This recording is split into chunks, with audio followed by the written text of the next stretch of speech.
Welcome to GrowthMasters, where we crack the code on driving and accelerating B2B revenue growth. I'm Sankar Sundaresan, the founder and CEO of Skygenie, and I'm thrilled to be your host on this journey. Each episode, we sit down with industry titans, revenue superstars, and C-level executives to dive deep into how they mastered the art and science of revenue acceleration. Buckle up as we learn about their battle-tested strategies, playbooks and tools, and uncover the secrets to building high-performing revenue teams capable of driving and accelerating growth across all economic environments. Welcome to GrowthMasters. Our guest today is Martin Mackay, the Chief Revenue Officer for Versa Networks. Versa is the modern, secure network. Available via the cloud, on-prem, or as a blended combination of both, Versa SASE connects enterprise branches, teleworkers, and end users securely and reliably to applications in the cloud or data centers around the world. Founded by security and network industry veterans, Versa Networks is an innovative leader in SASE, security, networking, SD-WAN, cloud, and analytics. Versa enables and secures digital transformation for customers globally. Martin is a board-level general manager and international field sales and marketing leader, and as Chief Revenue Officer for Versa Networks is responsible for driving growth and for all field operations. Prior to his current role, Martin led the Proofpoint business in EMEA, and before that served as President and General Manager for Asia Pacific and Japan at CA Technologies, leading the successful transformation of the APJ business before their acquisition by Broadcom in late 2018. Martin's earlier roles include CEO of 3 PE-backed tech companies during periods of significant change, VP/General Manager at Verisign, and in a transformation leadership position, and VP Corporate and Business Development at Northgate Information Solutions. Martin, welcome to GrowthMasters. Thank you. It's a pleasure to be here. Thank you very much, and thank you for that kind introduction. You're welcome, Martin. Martin, can you give our audience a brief introduction to Versa Networks? Yeah, absolutely. I mean, I think you've probably summed it up pretty well, but I tend to say my elevator pitch that Versa, we're a SASE vendor, so there are players in the market like Palo Alto, Zscaler, Fortinet, Cisco, who have bigger brands. But think of us as those guys, but with 3 key differences. One is we're much more flexible. The second is we're much easier to do business with. And finally, we're probably going to be less than half the cost. I see. And then to double click on that, as you articulated, SASE, Secure Access Service Edge, that's the convergence of networking and security. So, Bertha, what we like to say we do is we connect, we protect, and we simplify. So basically, we manage the network and create a great user experience. We bring the security posture to that user experience so that the user is protected, whether the user is accessing the network remotely or on premise in the campus, and we're protecting people, data, applications, processes. And we're delivering all of that at a materially reduced TCO, primarily because of the extremely comprehensive architecture that provides the proverbial single pane of glass across multiple functions. Awesome. Thanks for the the double click there on Versa, Martin. Martin, you've got extensive experience leading revenue teams globally at several companies. Can you take us back to the beginning? What sparked your interest in sales, and how did your global experiences at companies like Proofpoint, CA, and Verisign prepare you for the top revenue job at Versa Networks? Yeah, I guess if I'm honest, Sankar, we get back. I started my life many years ago. I hate to say I'm probably classed these days as an industry veteran. I started my life as a consultant with Anderson Consulting, and then I moved happenstance really to the software industry, and then more onto the product side, onto the marketing side. And then in the late 90s, a fantastic leader I worked for said, "Martin, it's time you had a real job," and he promoted me up to my first general manager role. Right. And that was probably in 99, 2000, something like that. And I remember the excitement, Sankar, of closing my first $1 million deal. Right. And that was in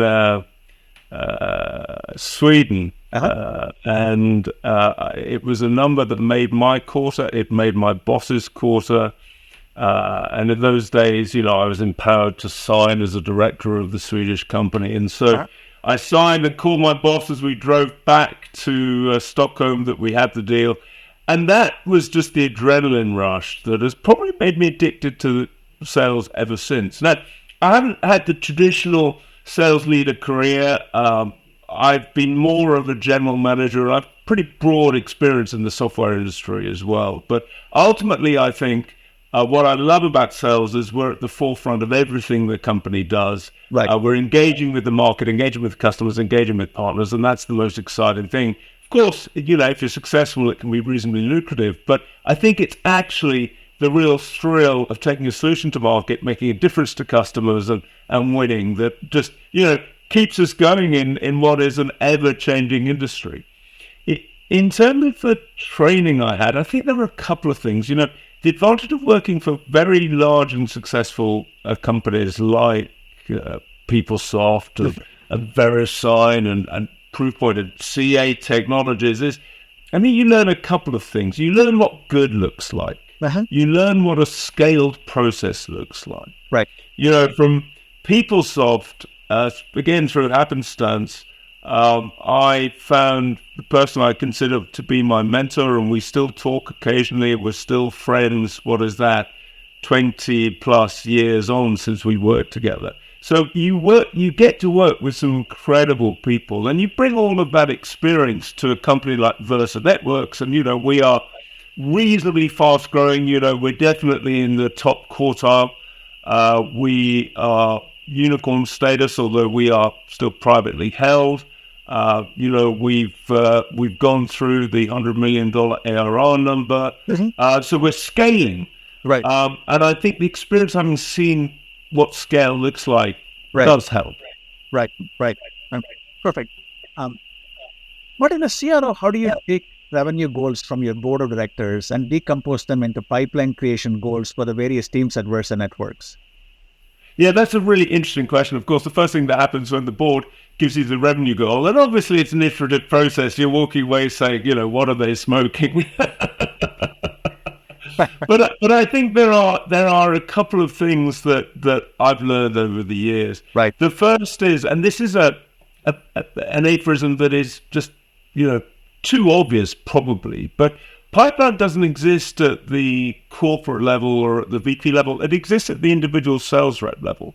So one of the things that you have to do when you're looking at, okay, how am I going to make this number? You've got to break it down. Right. Ultimately looking at your, first of all, your sales capacity. So that bottom-up analysis. Where do I think I'm going to make the number? And then if I'm deploying a certain number of reps in a certain geographic market, which products do I expect them to sell? And even though you may not have product-based targets, you should think, okay, how do I expect the rep to make the number? Right. And then from there, you can start to build the detailed pipeline targets up. That's how we do it. And you can do the usual math of saying, okay, if I take my pipeline target of my revenue goal divided by my win rate times ASP, that's fine as a rough rule of thumb. Right. And then, of course, if your pipeline target comes out at 1 or 2x, you're probably too low.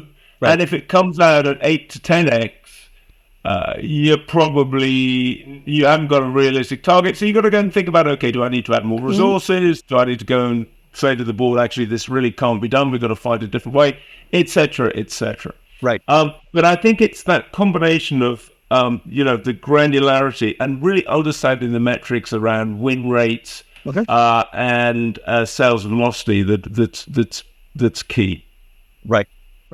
Now, of course, setting goals is crucial, but tracking progress is equally important. Now, how do you ensure that all your teams have a robust pipeline to hit their revenue number? And more importantly, how do you track things like pipeline progression besides coverage and quality at a team and rep level? And that's key as well. So we do a number of things. And first of all, one of the things I would like to say, Sankar, about my approach to leadership is that I'm not interested in process. I'm only interested in outcomes. But I've never seen good outcomes without good process. Right. Therefore, let's go back and really make sure that we've got a robust sales process. We're tracking through the stages. We're looking at a number of things. So first of all, of course, at the individual level, and I talked about pipeline being an individual question, not a VP level or corporate thing. At the individual level, you're looking at, okay, how much pipeline is being added? What's the current state, and what is the progress of pipeline being added at the gross level? Right. And of course, how does that all roll up in geographic and product and leader terms? Right. And if you've got, by the way, people with underperforming pipeline generation, you then got to go and look at two things. One is activity. Right. And then if the activity levels are good, but the results are bad, then, what coaching needs to take place. If the activity levels aren't there, you've got to have a different conversation with the individual. Right. Pipeline's all about activity. Right? Yep.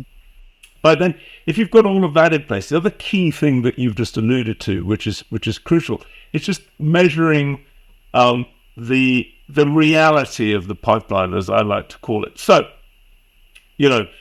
we can all have that wonderful happy eyes view of saying, great, this quarter we're at 5x pipeline as we go into the quarter. And then we know what typically happens. And this is a universal truth. I try to avoid it over the time, but it happens still. That 5x pipeline suddenly comes down to 3x at a macro level because the reps are now cleaning up in the first week of the quarter. However much you either cajole them or flog them not to do it, you get that early quarter cleanup. Yep. So I think there are a couple of things that I always look at. I always look at the volume of late stage pipeline, and we measure that quite carefully. And then looking at progress through the stages. Right.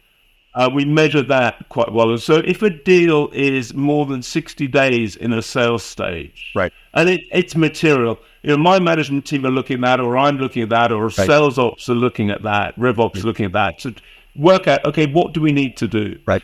What I will say is quite often the attitude of those people who don't understand the field is to say, well, the deal is stuck. The rep must not be doing his or her job. The rep is out playing golf, not actually working. That may be true. Right.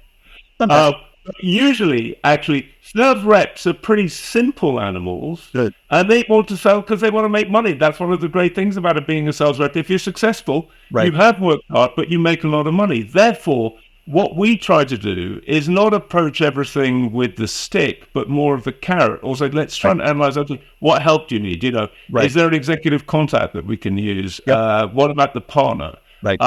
Is there some sort of marketing event that we can bring to bear? These things are perhaps easier when you work for larger companies.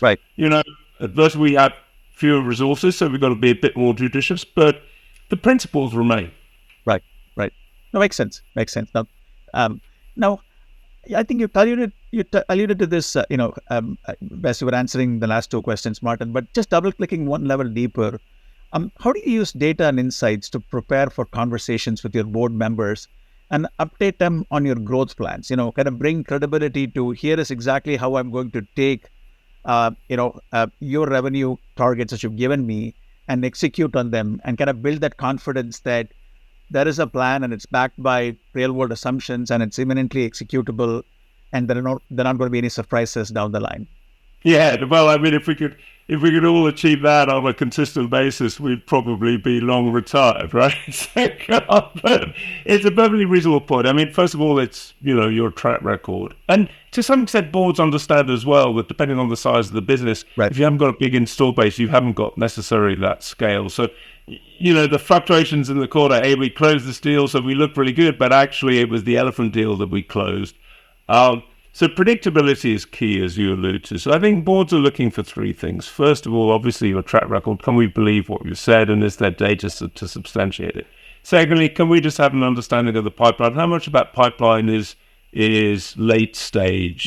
And what's your confidence? What's your range on the numbers? Right. And then the third is some of the analytics about conversion rates, of course, which are important. And then, looking at track records by geo and by product, which we do quite assiduously. The Versa board is reasonably engaged with us and extremely senior, extremely experienced venture capital leaders in the VC industry. So, they ask pretty smart questions. Right. So they're really looking for predictability, right? And can you build that sustainable long-term revenue growth engine? Right. That's dealing with the board.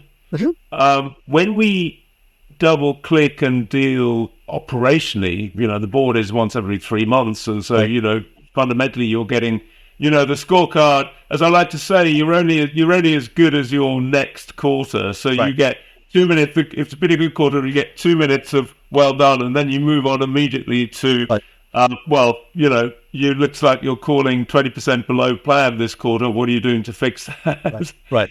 But I think that the more interesting thing is then the use of data on an operational basis, on a day-to-day basis, and that's one thing I'll happily discuss in detail with you, because I think you're doing quite a good job of using AI to help us in that respect. Sure, sounds good. Now, looking inward within the organization, Martin, how do you handle conversations with your CEO, CMO, CFO, and even your product teams to drive alignment around a common goal and making good investment choices to hit that revenue trajectory that you're trying to hit? Yeah, that's a great question. I think there are two key partners that I have. One is the CMO, and he and I actually in Versa, we have an extremely close relationship. So we do monthly reviews as a leadership team, and we bring senior leaders in and other stakeholders into those monthly reviews. And he and I and our respective teams, we're presenting together basically, and we try to avoid we have it to some extent. This is channel pipeline, this is sales, this is marketing. You have to do that because you want to look at the efficiency of pipeline generation sources. But ultimately we say, hey, there's one goal, which is the revenue number. Right. And then we're extrapolating back from that. So I think it's really important that sales and marketing, you have that seamless relationship. And indeed, with our CMO, I spent a lot of time talking to him about, okay, how can we improve our pipeline generation? What's working? Where do we need to go? What behaviors do we need to drive in the field? What behaviors do we need from the demand generation team and from the entire marketing organization? And then with the CFO, of course, we're working really on looking at two things.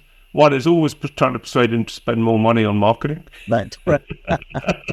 And then working very closely with the CFO on forecast. And of course, my RevOps VP is a pivotal link between all of those. Right.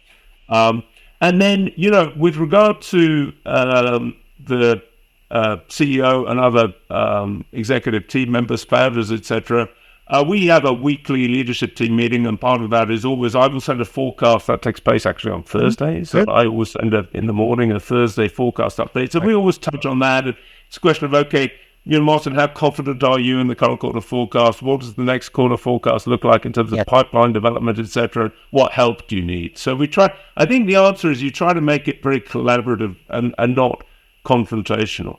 Right. And, what I'd like to say, Sankar, is that selling software solves a lot of problems.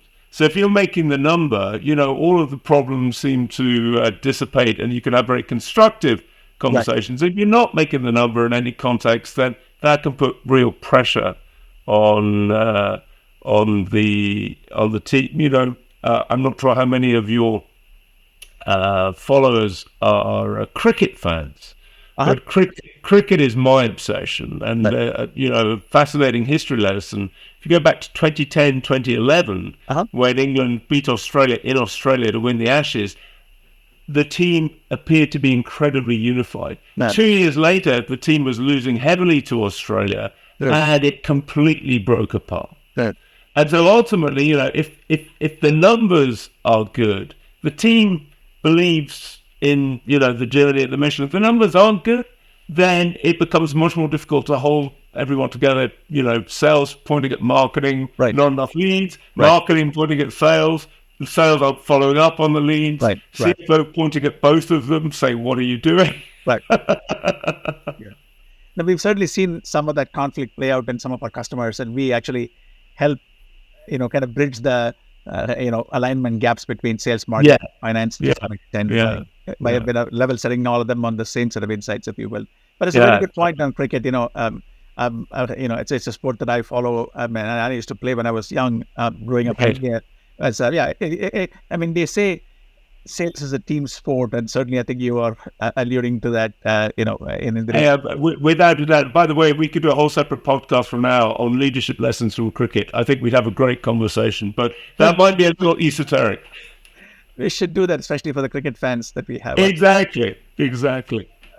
Now, every journey has its hurdles, Martin. What were some of the biggest challenges that you faced in driving predictable revenue growth in your career, and how did you navigate them? It's a great question. I think three things. One is just another aphorism, if you like, that as you take on a business, um, just my general advice to anyone is be really clear about the product market fit. Don't be fooled by whatever success you may have had before as a leader. Right. If you haven't got people who believe that it's worth spending money on your technology to solve a problem, then you won't be successful. So that's just one aspect. I've been, as you mentioned, the CEO a number of times of turnarounds. Right. And, investors usually look at turnarounds and say, it's a leadership problem. Actually, it's not. It's more often than not product market fit problem. Right. So leaving that aside, a couple of other things. The first is, I think, that realization that pipeline is not at a macro level. Is it? Pipeline is an individual Right. responsibility. Each of your sales reps owns a pipeline. Right. And so your macro pipeline builds up from the behavior of each individual sales rep. So make sure that you've got the right expectations on behavior, on activity, Right. and you're measuring that. I think that's the key thing. And then the other thing as well is then bringing the leadership team together, sharing what's going well, sharing what's not going well, being really consistent and precise on metrics, and then agreeing specific actions. Right. So leaving aside the product market fit, where I've had product market fit, but we haven't necessarily had the pipeline. It's that consistent measurement and driving the right behaviors that Right. have helped us overcome the problem. Got it. Now, can you talk about how you managed during the COVID years? And I ask that because, very often what I find talking to people, and when I look at my own career, those kinds of, those tough times teach you lessons that you tend to carry on for the rest of your career. I'm just curious to understand, what were some of the broader lessons that you learned from leading through challenging times? Yeah, that's great. I guess the first thing was, the benefit of COVID for all of us is it's taught us resilience, and it's taught us how to work remotely and how to engage with customers remotely. So, the days of, in Europe where I'm located, the days of, the day trip to visit one customer, Right. which consumed 12 or 14 hours, those are broadly over because now you just do an hour Zoom call. So I think that there were some positives that came out of it. But I think we learned resilience. But I think there were three things that I've really focused on. One was you just had to double communication. Right. Absolutely. Right. You had to be, talking all the time. And I was at Proofpoint at the time, and I would spend a lot of time talking to the team, engaging with the team. Right. And I have to say, Proofpoint under Gary Steele at that time did an amazing job of communicating to the team. And, actually Gary's leadership there was pretty impressive, I have to say. And so I learned some things from that about just that energy that you've got to imbue in people. Right. And then I think the other thing was keeping people focused. And that's really important when you're struggling as well, which is to say, okay, I know there are challenges.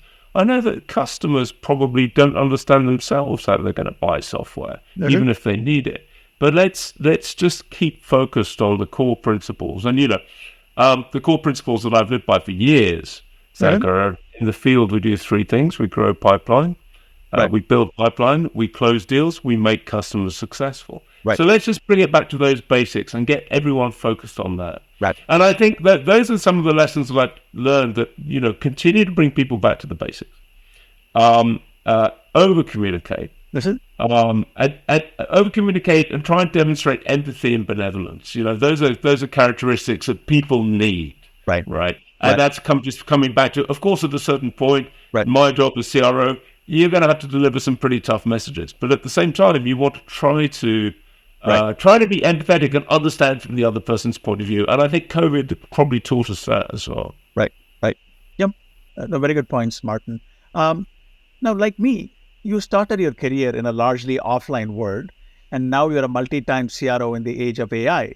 How do you see the world of data-driven growth changing, and what capabilities do you see as being the most impactful for the growth function in any company? That's a great question. It's fascinating, actually. We could talk long and long about the role of AI in sales. I think it's a brilliant topic. Let me tell you what AI doesn't do first, right? AI doesn't close deals for you. Right. AI doesn't build a relationship with the customer. Right. And as someone memorably said to me the other day, AI doesn't buy steak dinners. And, one of the things that my team will always hear my saying is that customers buy for their reasons, not for ours. And whilst you need to have a very robust grasp of your value proposition, so you need to have high IQ when selling, actually what's more important is high EQ. Right. And AI doesn't necessarily have high EQ, although it can give you some pointers. So, to your point, how do we use AI? At the heart of our sales process now, we worked with an early stage product that is very innovative. I'll happily give it a plug here. It's called Zyme. We've built a great relationship with Zyme. And they are a sales co-pilot. Right. So the way it works is that obviously it records a conversation. Mm-hmm. You have to get customer permission, but it records a conversation. Right. We then worked with them to define the characteristics of what we want to achieve in each conversation at each stage. It'll measure how well did we achieve that. Right. It'll then sort of start to measure, how well do you handle objections, propensity to buy. So we're able to extrapolate from this. Right. What does good look like in a sales process? And then, crucially, this is not about inspection to trap people, but it's actually about a self-coaching tool that says, what I ascertained was if I ask these 3 questions in the sales process, that actually advanced my deal. Right. And so I'm going to repeat that. Mm-hmm. I have had a philosophy for years that says it's important to understand why you lose, but it's even more important to understand why you win, and then go and repeat that behavior. So look at your successes. The AI tool will record everything. We've now got it completely seamlessly integrated with other tools. So we have all the information in one place. We can look at activity. We can look at, how well have we engaged with the customer, but how well has the customer engaged with us? Right. Which is another key measure, which is, our sales team may be working really hard to try to get the customer to move the deal forward. And actually the customer's not responding. So why not? And trying to understand, what made the customer respond here and not here. Right. So we're using AI in quite a sophisticated fashion. We're using that to measure. We're using that to analyze. We use it to prepare deal reviews, etc. Right. We have it seamlessly integrated with Salesforce. So, the summary reports of the meetings can just get uploaded into Salesforce. So we're still using SFDC as the sort of the system of record. Yep. But we're using Zyme as a really effective deal coaching tool, I would say, and just understanding where we are in deals, what behavior works. Right. And so my excellent head of sales enablement, who's really gifted at this sort of thing, is extrapolating that and helping me coach the sales team globally on saying, look, if you do this, the data says you've got a 33% greater chance of closing the deal. Right. So try it and see whether it works for you. Right. Oh, fantastic. Now, Martin, I think we're almost at the end of the scheduled time for the podcast. Now, thank you very much for taking time out of your busy day to spend with with me being a guest on GrowthMasters and by extension with our audience. This has been an awesome conversation. I definitely will take you up on your offer to maybe do a separate podcast on leadership lessons from cricket. I'd love to do that. That would be my favorite ever podcast. But Sanka, I'd really appreciate the invitation. I hope what I've said has been useful. I'm certainly glad to engage with any other CRO who I'm sure has got exactly the same challenges that we're wrestling with. And I think the series is great. So thank you so much for including me. Thank you very much, Martin. Take care.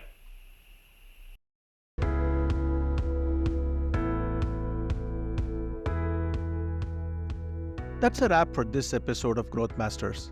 Remember, growth is a journey, not a destination. Keep experimenting, learning, and scaling. If you enjoyed this episode, please hit that subscribe button and share it with your fellow revenue leaders. Until next time, keep on growing.